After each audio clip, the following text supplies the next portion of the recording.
This is the DeerRun walking pad underdesk treadmill. It's fantastic. It works really great, except for this really annoying beep when you turn it on. Listen to this. And it makes that same noise whenever you adjust the speed. It's ridiculous. So today we're going to remove the beeper to render this thing silent. First, we're going to unplug it, lift it up, and show you the screws underneath that we need to remove to get the case off. We've already taken one screw out with a Phillips screwdriver. It looks like this. Okay, we've lifted it up now, and we're going to point out the screws you need to remove to get the case off. 1, 2, 3, 4, 5, 6, 7. We're going to take those out now. As we're removing these screwdrivers, we found it's actually really helpful to use a magnetic screwdriver instead of the one that comes with the kit. And also, this is a shorter screw. The screw in this hole is shorter than the others. But as we go to remove the case, we think we're actually going to have to remove these stickers in order to lift the case up. So we'll do that now. Okay, so we have slit the 3 stickers and we've removed all the screws, and it turns out that this one and this one were both shorter than the others. Now we're going to set this down and remove the case to review the inside. Okay, we've cut the stickers and removed the screws, and now we were able to just lift up this plate. Could you go ahead and lift that plate back up? Exposing the inside. And you can see we have kind of 2 different circuit boards here. You might be tempted to think that this is the buzzer, but that's actually the power supply. Leave that alone. When we turn the, flip the butterfly switch, you can confirm that this piece over here is actually the buzzer. Here, listen, I'll show you. Yep, right there. So now what we're going to do is remove this circuit board with these screws, take it off so we can access the back of it, and then we're going to use a soldering iron to remove that buzzer completely because I don't want it. You could also put some hot glue or some tape over that buzzer to kind of dampen the sound, but we're going to remove it completely. So we were going to actually remove this whole unplug and remove this board, but they've put hot glue on everywhere, so they don't want us to unplug it. So we're just going to remove this board right here by taking off these fasteners. 1, 2, 3, 4, 5, and again, just using a Phillips screwdriver. Okay, we removed those fasteners, and now if we lift up the board, we're looking to remove this. You can go back and forth and kind of see that these are what align with the buzzer. That one and that one are the 2 soldering points. So we're going to apply heat to those with a soldering iron while at the same time pulling from the other side to remove the buzzer. So we didn't film that because it took all hands on deck, but we applied heat to those 2 points. He applied heat with the soldering iron on that side while I wiggled the buzzer on the back side. And now we have removed the buzzer, and we're going to plug the machine back in and show you that it's now silent, hopefully. Moment of truth here. Beautiful. Listen to that beautiful sound of silence. All right, now we're going to put this thing back together and show you what that looks like when it's done, but we're just going to put those fasteners back here to connect this circuit board back, and then the fasteners to put the case back on. Easy peasy. Before we close it up, just wanted to show you this is what the circuit board looks like now, and you can see that we've removed the buzzer there. When we realized that we couldn't take these apart without risking damaging it, we considered maybe sabotaging the buzzer in other ways, prying it up, going at it with a screwdriver, but it was really attached in there. So I would be concerned about damaging the circuit board if you were to go that route. It was much safer to do what we did and use the soldering iron and cleanly remove it. All right, now we're just going to set the case back in. You've got those little alignment pegs that need to go in the corresponding holes, and it just slides right down in there, and now we'll put the fasteners on. All right, so we've put it all back together again. Just as a reminder, you've got those 7 fastener holes, and these 2 are your short screw holes. The long screws go in those other ones.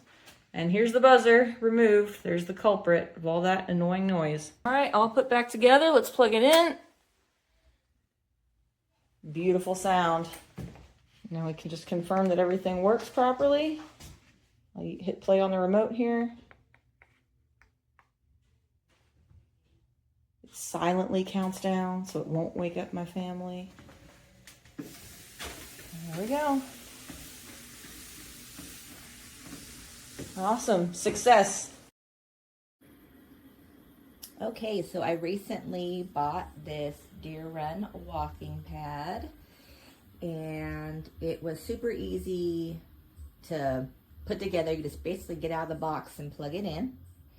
So obviously I have mine on carpet, which is one thing I was concerned about because I wanted to have it in my office, which is a carpeted floor, and it is fine. You turn it on here. You use the remote to get it going. So here's the remote. You just hit start. It gives you 3 seconds and then it will start to go. And then you can just turn it up to as fast or as slow as you want, and you just go. You can kind of hear how loud it is. So it's not too loud. I've noticed that when I go over 2.5, it does get louder. The other thing is people have commented on the belt moving. So you can see here and here the width on the belt, and it does move. I've noticed the faster I go, the more it moves. At 2.5, it kind of seems to just keep its pace low. If I need to jump off, the best thing to do, or if you need to jump off, is just turn it down and then jump off, because if you stop it, it will erase the amount of distance that you've gone. So just turn it down slow enough to get off and get on. I am 5'6", 160. I have a longer stride, so that is one thing I was concerned about with this. If you notice, it has these little things on the end here to block you. That was a challenge for me at first, having a long stride. I would constantly bump those, so I just had to learn to make my stance not as wide, and then I was okay. So I think for $100, it's a great buy, definitely worth the investment. I've done 5 miles a day on it for the last 5 days. My body feels great. My energy feels great.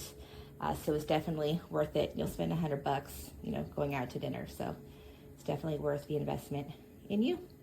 Highly recommend.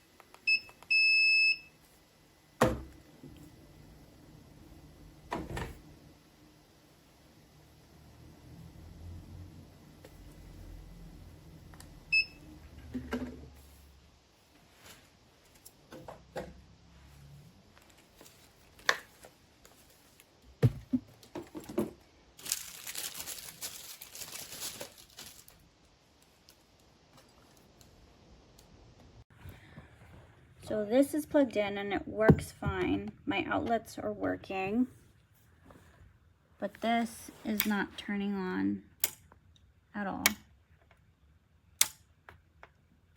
I've checked it, I've unscrewed it, checked the motors, everything is plugged in, and it was working, but it just turned off and completely stopped working.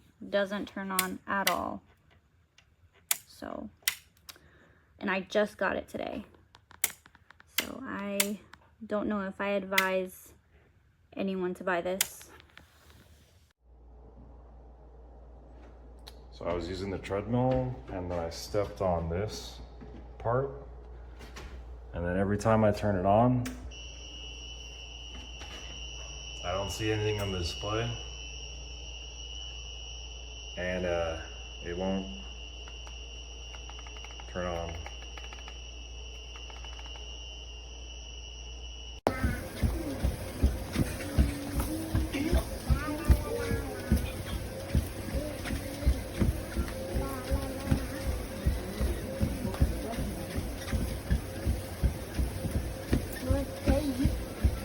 How are you not?